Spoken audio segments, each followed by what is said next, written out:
আসসালামু আলাইকুম সুপ্রিয় শিক্ষার্থীরা, তোমাদের স্বাগত জানাই তৌহিদ একাডেমিতে। আজকে আমি তোমাদের সামনে এসএসসির উচ্চতর গণিতের ত্রিকোণমিতি অংশের কয়েকটি গাণিতিক প্রবলেমের সমাধান দেওয়ার চেষ্টা করব। তোমরা একটু দেখে নাও। আমি লিখেছি এটি এমন একটি ম্যাথ যেটি তোমাদের মেন বইয়ে বোর্ড কর্তৃক নির্ধারিত ওই নির্দিষ্ট বইয়ে নেই, বাট এই ম্যাথগুলো কিন্তু খুব বেসিক একটি বিষয়, যেখানে লেখা আছে এন পূর্ণ সংখ্যা হলে আমাদের চারটি এখানে গাণিতিক প্রবলেম আছে। এর মধ্যে আগের ভিডিওটি তোমরা যদি দেখো, আমি 1 নম্বর গাণিতিক সমস্যাটির সমাধান করে দিয়েছি। তো সেই ক্ষেত্রে এখন আমি তোমাদের সামনে tan n pi plus pi by 6 এই গাণিতিক সমস্যাটির সমাধান করে দেওয়ার চেষ্টা করব। তো এখানে বলা হয়েছে এন পূর্ণ সংখ্যা হলে, তাহলে আমরা জানি পূর্ণ সংখ্যার সেটের ক্ষেত্রে যে বিষয়টা কিন্তু ক্লিয়ার, যে পূর্ণ সংখ্যার সেটকে আমরা জেড দ্বারা প্রকাশ করি, আর জেডকে যখন আমরা এর সেট দ্বারা আমরা একটা সদস্য দ্বারা যখন আমরা একটা পরিপূর্ণতা আনতে চাই, তখন আমরা এটা লিখি যে শূন্য সহ সকল ধনাত্মক ও ঋণাত্মক অখণ্ড সংখ্যা সমূহকে আমরা শূন্য সহ সকল ধনাত্মক ও ঋণাত্মক অখণ্ড সংখ্যা সমূহকে আমরা পূর্ণ সংখ্যা বলে থাকি। তাহলে আমরা এখন এন পূর্ণ সংখ্যা হলে, অর্থাৎ এন এর মান আমরা 0 plus minus 1 plus minus 2 plus minus 3 ইত্যাদি আমরা মান বসাবো এই tan n এর স্থলে, অর্থাৎ tan n pi plus pi by 6 এই 2 নম্বর গাণিতিক সমস্যার সমাধানের ক্ষেত্রে আমরা এই n এর মানগুলো আমরা এখানে বসাবো। অর্থাৎ n এর মান আমাদের প্লাস মাইনাস এখানে 1 প্লাস মাইনাস 2 প্লাস মাইনাস 3 ইত্যাদি আমরা বসিয়ে ক্যালকুলেশন করব। এখন আসা যাক, সর্বপ্রথমে আমরা যে কাজটি করব, দেখো আমরা লিখে নেব এখানে 2 নম্বর কোশ্চেনটি, যে দেওয়া আছে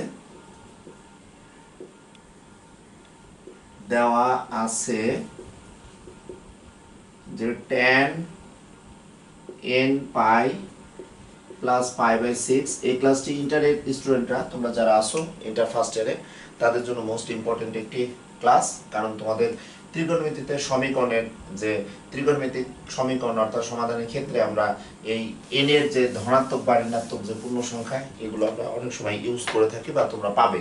এখন আসো দেখো, আমরা লিখব যেহেতু n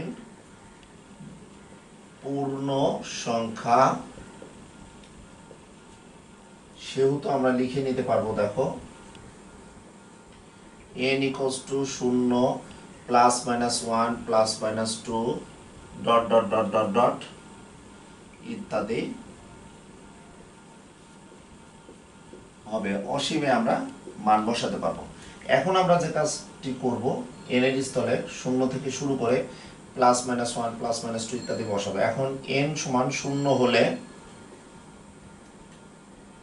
কি লিখবো দেখো তো, তাহলে tan যে বিষয়টা হবে, দেখো 0 into pi plus pi by আমরা 6 পাচ্ছি। এটিকে ক্যালকুলেশন করলে আমরা দেখতে পাচ্ছি যে 0 প্লাস পাই বাই 6 অর্থাৎ পাই বাই 6, আর পাই বাই 6 অর্থাৎ হচ্ছে 30 ডিগ্রি। tan 30 ডিগ্রি মান তোমরা অবশ্যই জানো, বা tan পাই বাই 6 এর মান তোমরা জানো 1/√3।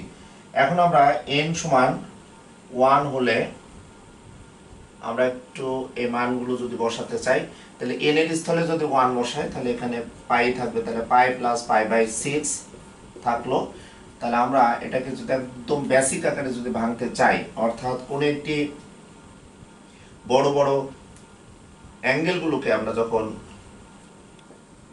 6টা অনুপাতের মাধ্যমে ছোট মানে পরিণত করি, তখন এই দুইটা অংশ আমাদের কনভার্ট করতে হয়। অর্থাৎ n into pi by 2 plus theta হতে পারে, মাইনাস থিটা হতে পারে। অলরেডি এখানে প্লাস থিটা আছে, তাহলে আমাদের এই পাইকে n ইন্টু পাই বাই 2 এ যদি কনভার্ট করতে চাই, তাহলে এখানে n বলতে 2 ইন্টু দেখো পাই বাই 2 প্লাস এখানে পাই বাই 6 থাকলো। আমি একটু ইন ডিটেলস এই ম্যাথটা তোমাদের সামনে রিপ্রেজেন্ট করতে চাচ্ছি। তাহলে আমরা একটু দেখব যে এই tan 2 into pi by 2 plus pi by 6 এর মান আমরা কোথায় বসাতে পারবো। তাহলে সর্বপ্রথমে যে কাজটা আমরা পাচ্ছি, দেখো যেহেতু জোড় থাকলে n এর মান যদি জোড় হয়, যে অনুপাত থাকবে সে অনুপাতটা অবশ্যই থাকবে, তাহলে tan ই থাকলো। আর এখানে সূক্ষ্মকোণ আমাদের এখানে পেয়ে যাব, প্লাস থাক বা মাইনাস থাক। এখন আমাদের যে বিষয়টি হবে, যে সর্বপ্রথমে n ইন্টু পাই বাই 2 অর্থাৎ জোড় বিজোড়ের উপর অনুপাত নিব। এরপরে যে কাজটি করব আমরা, যে ঘর আমরা বিবেচনা করব যে কোন চতুর্ভাগে অ্যাকচুয়ালি এই মানটি থাকবে। তাহলে tan এর মান দেখো এখানে 2 অর্থাৎ 2 ইনটু পাই বাই 2, সেকেন্ড কোয়াড্রান্টে গেছে প্লাস সামথিং, তাহলে নিঃসন্দেহে এটি থার্ড কোয়াড্রান্টে আছে 30 ডিগ্রি। তো এই তৃতীয় চতুর্ভাগে অবশ্যই তোমরা জানো তৃতীয় চতুর্ভাগে tan কিন্তু পজিটিভ হবে, সো এখানে প্লাস হবে। তাহলে tan আমরা পাই বাই 6 এর মান 1/√3 পাচ্ছি। তাহলে আমরা n এর স্থলে আমরা যখনই 1 বসালাম সেই ক্ষেত্রে দেখো আমাদের এই tan n pi plus pi by 6 এর মান কিন্তু আমরা 1/√3 পাচ্ছি। এখন আসো আমরা যদি n এর স্থলে -1 বসাই তাহলে n ইকুয়ালস টু আমরা -1 হলে আমরা কি পেতে পারি আমরা একটু দেখে নিই। ওকে, তোমরা দেখো এখানে tan পাই বাই 6 আছে, সেই ক্ষেত্রে খুব সুন্দরভাবে আমরা এখন দেখে নিই। তাহলে এখানে আমরা পাচ্ছি কি দেখো tan আমরা এখানে মাইনাস অর্থাৎ n এর স্থলে আমরা কত বসাবো -1 বসালে মাইনাস পাই হবে, মাইনাস পাই প্লাস দেখো পাই বাই আমরা 6 পাচ্ছি। এটাকে আমরা কিভাবে ক্যালকুলেশন করব দেখো tan আমরা একটু দেখে নিই। তাহলে এখানে যদি মাইনাস কমন নিই তাহলে পাই মাইনাস দেখো পাই বাই 6 আমরা পাবো, পাই বাই আমরা পাচ্ছি দেখো মাইনাস কমন নিলে তাহলে আমরা এখন tan মাইনাস থিটা সমান কত আমরা জানি, শুধুমাত্র cos যে বিষয়টা মাইনাস থিটা সমান আমরা জানি cos theta, sec minus theta সমান আমরা জানি sec থিটা। এই দুটো অনুপাত ছাড়া আমাদের যে tan minus theta, tan minus theta সমান আমরা জানি minus tan theta, cot minus theta সমান আমরা জানি মাইনাস cot থিটা, আমরা sin মাইনাস থিটা সমান আমরা জানি sin মাইনাস থিটা সমান আমরা জানি minus sin theta, cosec minus theta সমান আমরা জানি minus cosec theta, minus cosec theta.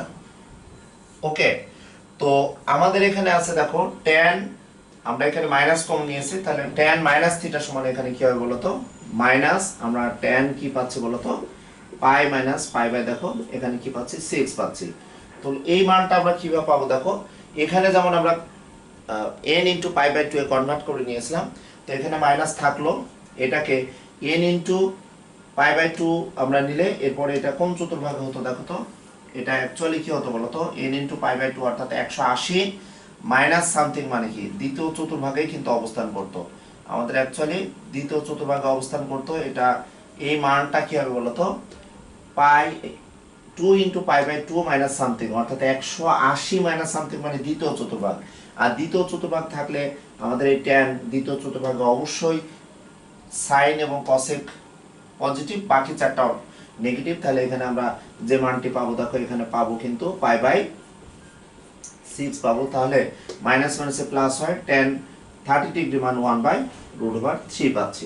ওকে প্রিয় শিক্ষার্থীরা, তো আমরা যে বিষয়টি ক্লিয়ার হতে চাচ্ছি বা হচ্ছে আস্তে আস্তে সেটা হচ্ছে n এর স্থলে যখন আমরা শূন্য বসিয়েছি তখন আমাদের মান 1/√3 হলো, n এর স্থলে যখন 1 বসালাম +1 তখন আমাদের মানটি দেখো 1/√3 হলো, tan এর স্থলে যখন -1 বসিয়েছি সেই ক্ষেত্রেও দেখো আমাদের 1/√3 হচ্ছে। সো তিনটি মান বসিয়েই কিন্তু একটা সিদ্ধান্তে আসতে পাচ্ছি যে আমাদের এই টাইপের ম্যাথগুলোর আনসার কত হতে পারে। এই টাইপের ম্যাথ আমরা দেখতে পাচ্ছি 1/√3 কিন্তু হবে। আমরা যদি n এর স্থলে এখন 2 বসাই সেক্ষেত্রে দেখো 2 পাই এখানে আসবে, 2 পাই প্লাস পাই বাই 6, 2 পাই মানে 360 degree plus something, 360 degree plus something মানে কি এটা অবশ্যই ফার্স্ট কোয়াড্রান্টে থাকবে, অর্থাৎ আমাদের অনুপাত চেঞ্জ হবে না, এই মানটি আমরা 1/√3 পাবো। আবার যদি n এর স্থলে -2 বসাই তাহলে এখানে -2 পাই হবে, তাহলে -2 পাই যদি হয় সেই ক্ষেত্রে আমরা দেখব যে মাইনাস কমন নিলে -2 পাই মাইনাস পাই বাই 6 হতো, 360 মাইনাস সামথিং সেটি আমাদের চতুর্থ কোয়াড্রান্টে আসতো, চতুর্থ কোয়াড্রান্টে tan কিন্তু মাইনাস হতো, তাহলে মাইনাস মাইনাসে আমাদের প্লাস অর্থাৎ 1/√3 অলওয়েজ আসতো। তাহলে আমরা এখান থেকে যে সিদ্ধান্ত নিতে পারবো নির্ণয় মান আমরা কি লিখতে পারি একটু দেখো, নির্ণয় মান আমরা পাচ্ছি দেখো 1/√3 হচ্ছে আমাদের নির্দিষ্ট মান। সো তোমরা খুব সুন্দরভাবে যদি একটু দেখো খুব সুন্দরভাবে তাহলে নিঃসন্দেহে খুব ভালোভাবে এই ম্যাথগুলো তোমরা পারবে। দেখা হবে পরের ভিডিওতে, সেই প্রত্যাশায় আল্লাহ হাফেজ।